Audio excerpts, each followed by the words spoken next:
Барлығыңызға сәлем достар, сіздермен бірге Гүлбану. Бүгін барлығыңызға белгілі сельпачуба салатымен бөліскім келіп тұр.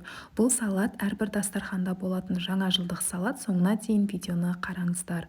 Ол үшін бізге селедка алдын ала тазалап дайындап қойдым. Ұсақтап осылай турап.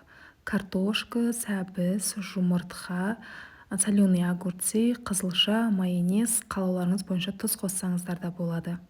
Енді барлығын осылай үкіштен өткізіп шығамыз, яғни теркадан өткізіп.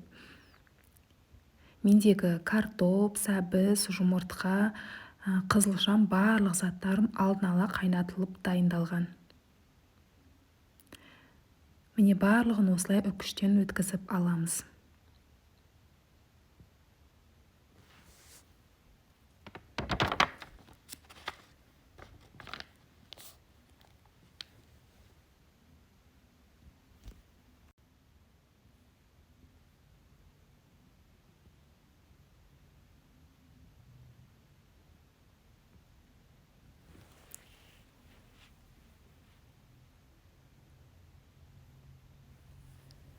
Енді салатымызды дайындауға кірісеміз. Бірінші тарелкамызға селедканы салып, үстіне майонезді жағып шығатын боламыз.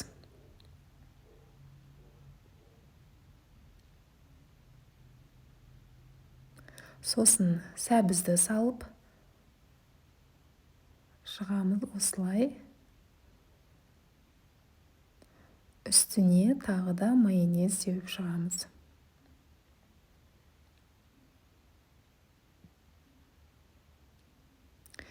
Енді картошкамызды осылай үстіне сеуіп,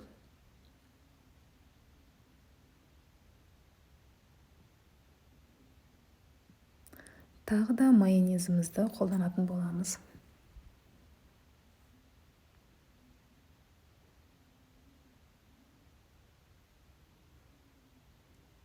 Енді соленый огурцыды үстіне осылай әдемілеп жайып шығамыз.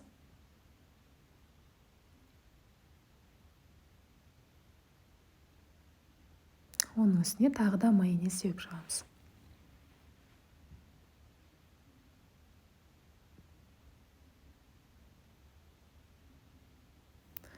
Енді оның үстінен жұмыртқамызды осылай әдемілеп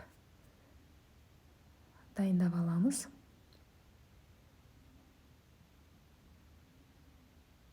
Үстінен майонезді осылай сеуіп шығасыздар.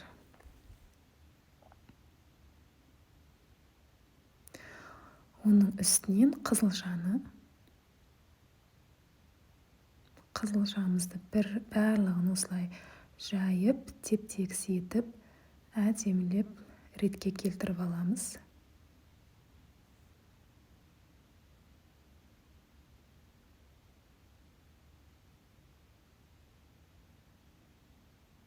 Соңында осылай майонезбен сәндеп шығасыздар.